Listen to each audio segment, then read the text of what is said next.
Hello once again to all my brothers and sisters nationwide. This is your boy Simeon, and we're about to host Mr. Luc Lising, one of my esteemed and highest performing team members on my very own team, the REC Canada team.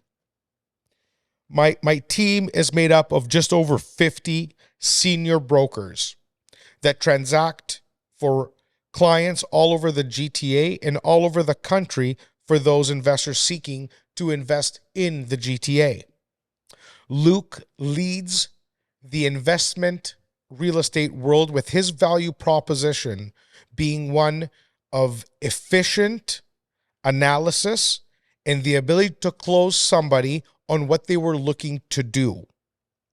A true student of the game, he came up alongside my business partner Jazz as his prodigy. And in the last 5 years with us, we have seen a transformation of legit a teenager coming to the office asking to shadow to one of our top salesmen on the team producing over 500K annually in GCI. Stay tuned. This is definitely not one you want to miss.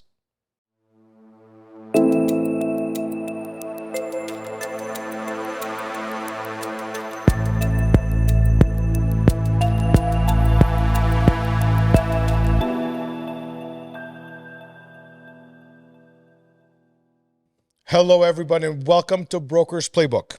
Today, I have the pleasure of being joined by one of my very own family members, Mr. Luc Lising. Welcome to Broker's Playbook. Simos, every time your name comes up in conversation, nothing but good comments from other agents in our office in our industry. So it's an absolute honor to be on your show. It's just awesome that everybody lies so well. You know. Oh yeah, I can normally smell a lie from a mile away. So Thank you. God bless you. I appreciate that. What I want to do is really hone down today on your story. You're on my team. I obviously know what there is to know about you. I've seen you grow from a teenager, literally, to now you're in your mid-20s, almost your mid-20s. yeah, 23, just turned 23. Just turned 23. But you've gone from a kid to a $500,000 a year producer, or more for that matter. It's not, we're not here to discuss your GCI, but I'm just going to put it out there that you're not in the six figures. You're in the mid six on your way to sevens. Mm-hmm. And you're 23 years old. And as far as I'm concerned, when I was 23, I had my own business. I was in restaurants at the time. I was in university at the time, and I was transitioning between running, a floor for a bank because of my courses. I was studying accounting and financial management. So I was between our family businesses where I opened up my own restaurants, all the things. Like, I have a pretty colorful past, but nowhere near the type of monetary reward. I worked as hard because I know how hard you work. I'm trying to put a preface to all this, Right. Because you came in, you had never made money yet. I'm talking about real money, not Right. working for a job. Excuse me. And you never asked a single question, how do I make $1 million? I want to give people an understanding of your mindset. I will try as best as I can to bring my past, maybe resonate with it and give it an easier understanding. Mm-hmm. But I really want to focus on you telling your story today. And I will guide it the best I can because I watched it, supported it, and of course was a massive contribution to enabling it. Mm-hmm. My business partner put all of his personal work and aspiration and inspiration to instill in you, because we've had conversations that you were not around for as to who we're bringing up, how we're bringing them up, what we see in them. Right. Nor will I let any of those secrets out today. Yeah. But all I can say is that me and my business partner saw in you what you may have not seen, or maybe you did. Mm-hmm. Let's start from the beginning. Mm-hmm. When did you meet? When did you come to my office? How did that start? Yeah. So I'll take us all back to 2019. I was with EXP Realty at the time. I think when I was just with when I just got licensed, EXP only had like 40 agents in Ontario. It was a very small brokerage. It didn't have a Canadian presence at the time. And for my first 6 months license, I was 19 years old. I couldn't put a deal together even if my life depended on it. So I was at a networking event at one time and I met a mortgage broker who I really connected with.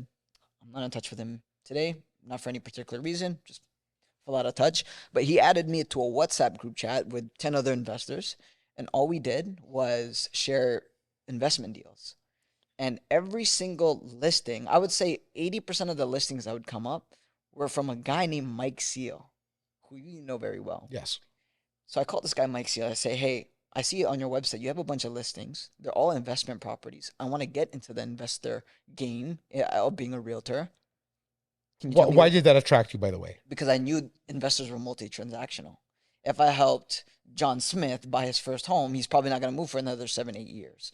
Whereas if I help John Smith buy his first investment property and he makes 100 grand the next year or in his first year, he's going to want to do it again and again and again. So I saw the money in being an investor focused realtor. So that's all I pretty much do. 99% of my business now are investors. So I called Mike Seal and I reach out to him. I start picking his brain and I see how smart this guy is. And now I'm starting to understand why people trust him with their listings. So on that same phone call, I said, Mike, I know you live in Windsor.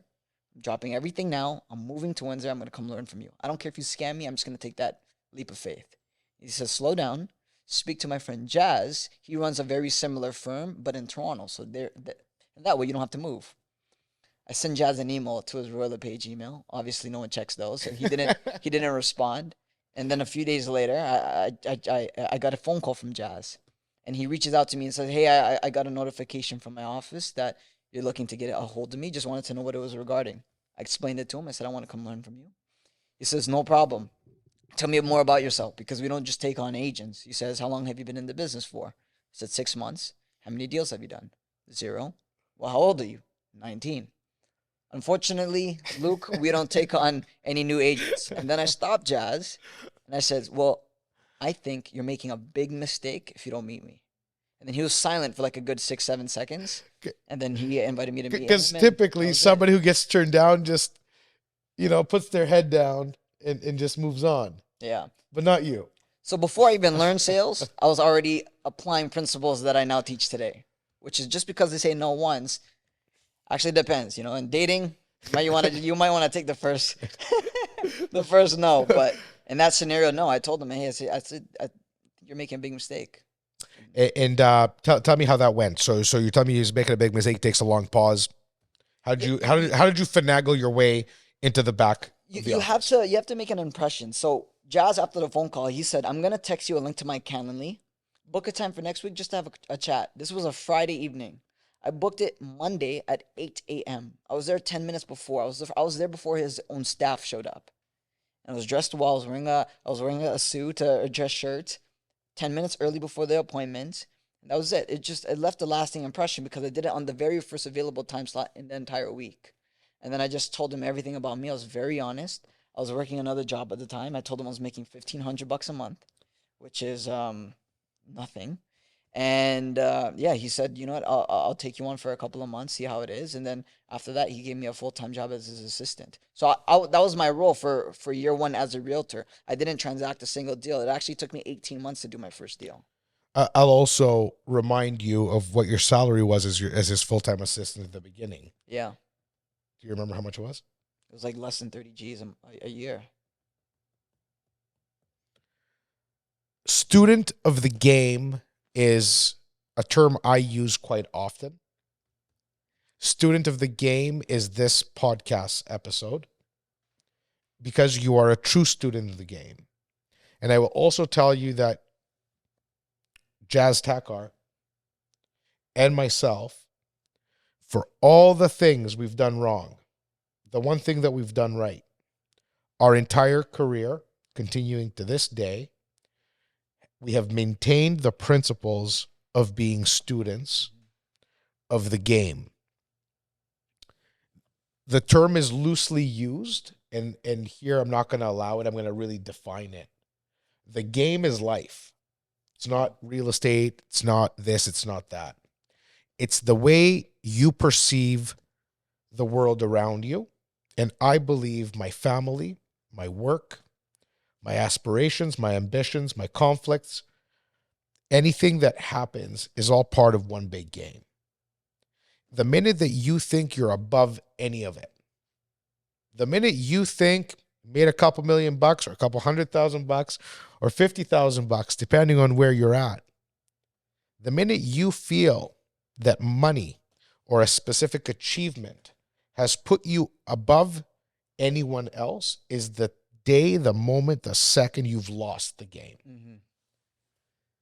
I have never, and I've been asked a million times, what is your end game? Why are you always so busy? Why are you always doing things? I don't have an end game.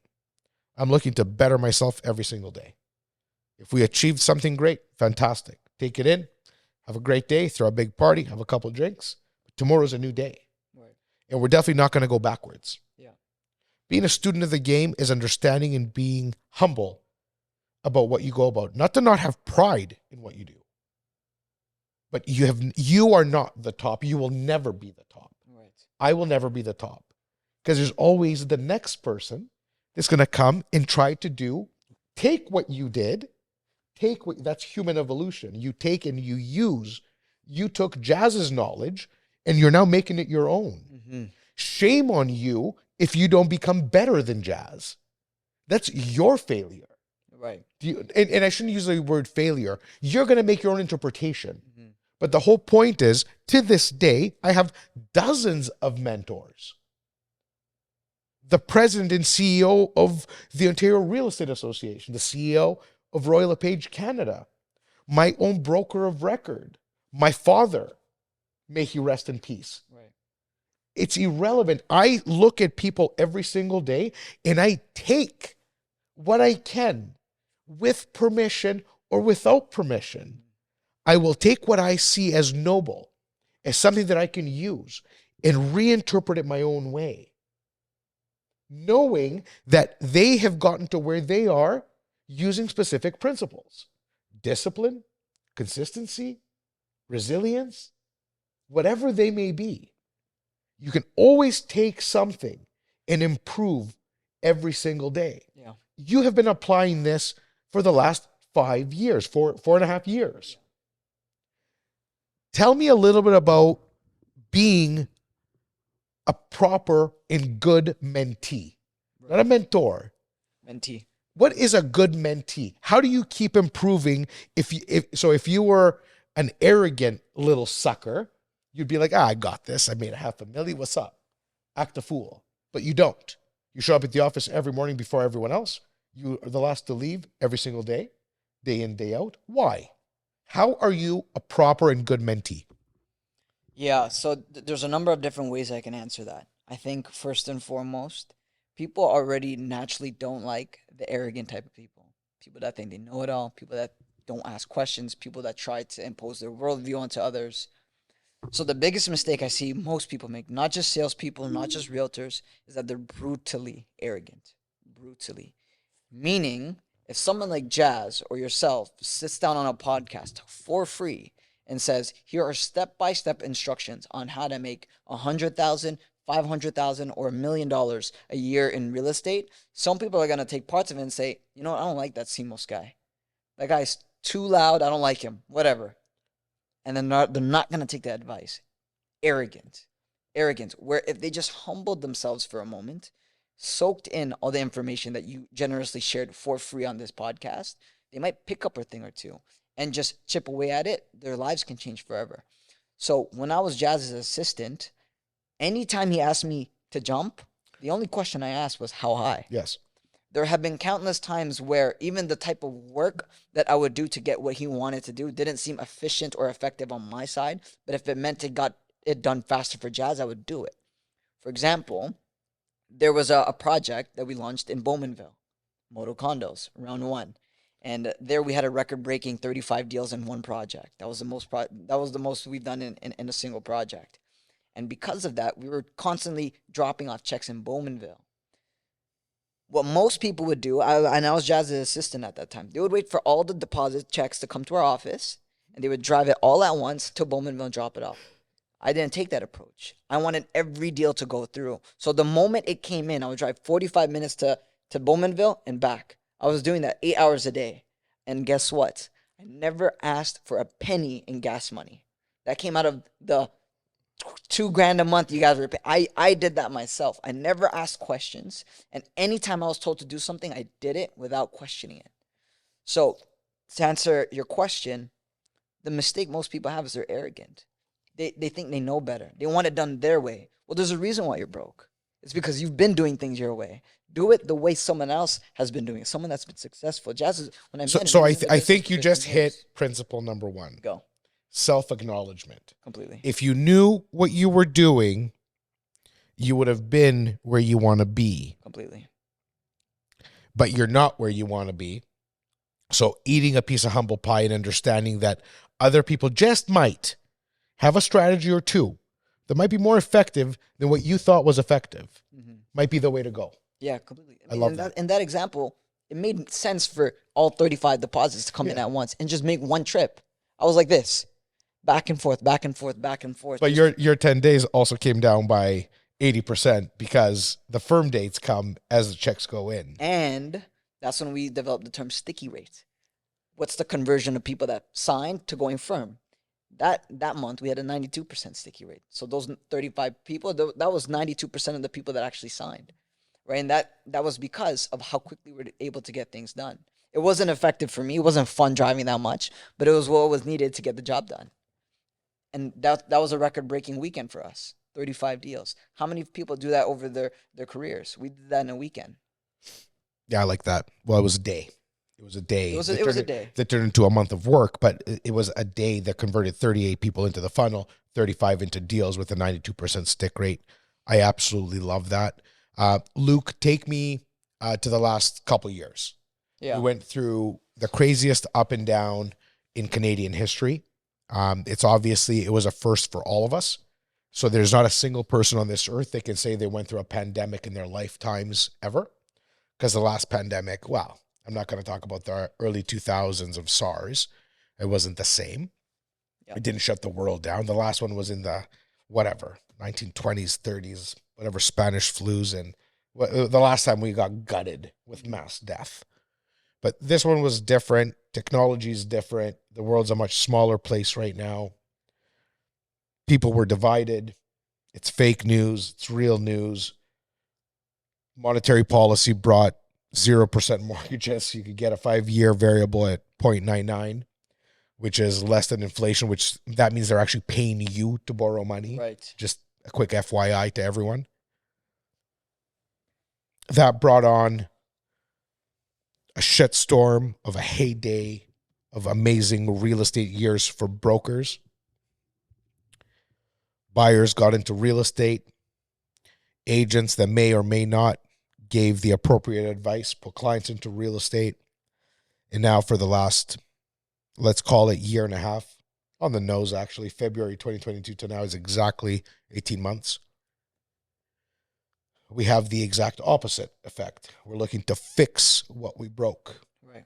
As a country, as an economy, as business decisions were made. What has your journey been like during this time? Because I know your production, I'm sitting at the team side, so I know your production. You have written more deals than you have in your entire life. Yeah. How have you written more deals in a bad economy than you did in a great real estate trajectory market? Mm-hmm. You've written more deals since February 2022 to today, end of July 2023, than you ever did before. Tell me a little bit about how your mind works and how your dedication to the craft works. Yeah. So we learned that although there are always going to be sexy new things that come up, the basics will normally withstand any economy. So when I first got started, again, it was around 2020. That's when COVID hit. Shortly after, we had a run up because, as you said, you were getting paid to borrow money.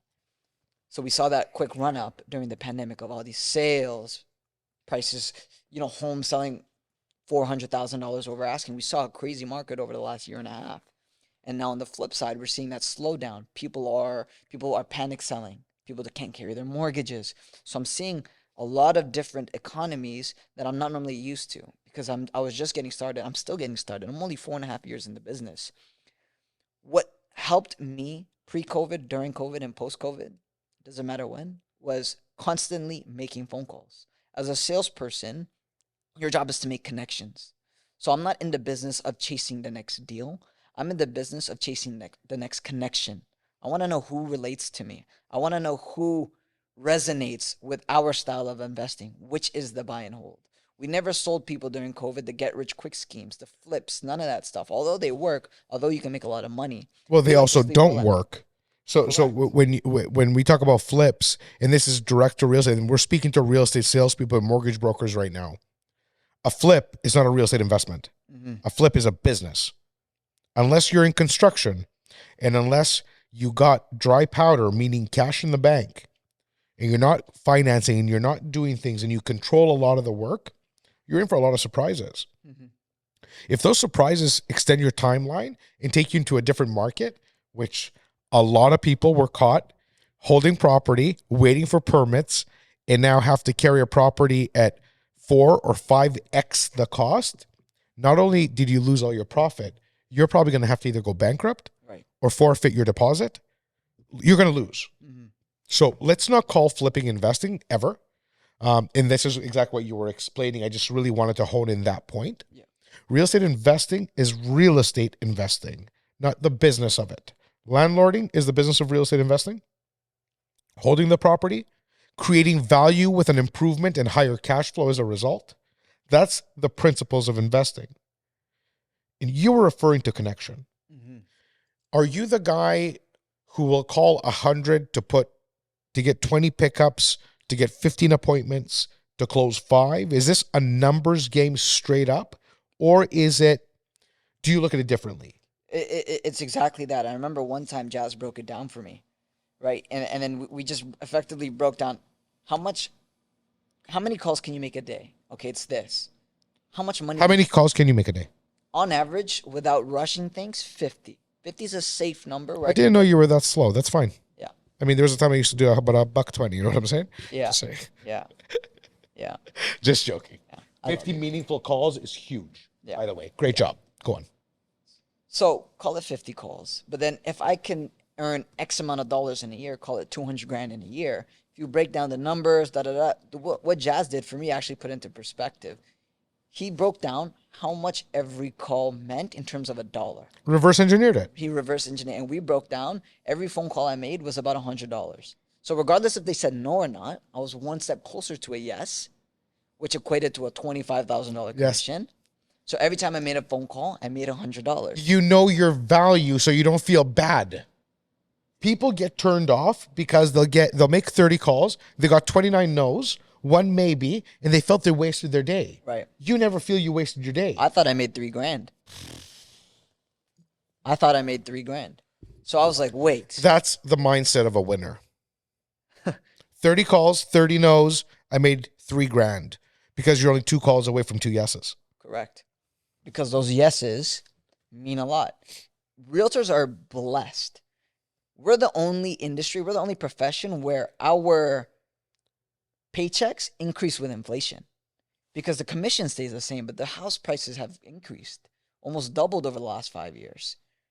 I lied to you. 10 years, call it. Sure. We're such a blessed profession. So the more phone calls you make, the closer you are to that yes. I'm only looking for that one yes. Now, in today's market, instead of me making 100 phone calls and getting 3 yeses, it's going to take 200 calls to make 2 yeses. So I still have to work the same amount of hours, regardless if I like it or not. So the last thing I'm going to do is sit around, cry about it, play with my thumbs, twiddle my thumbs, because the same work needs to get done. There's still deals being transacted. It's just not me doing them. And that pisses me off. So now I'm back to basics. Now I'm back to being humbled. Because last year was a good year where we made a lot of money. Everybody made a lot of money. You get high a little bit, but I think today's economy is starting to humble a lot of people. And I'm not in the business of taking orders. I'm in the business of putting deals together. So that's what we're doing. I can't tell you how much I love that. I actually see my partner in you very much. The influence he's had into the principles he's instilled in you.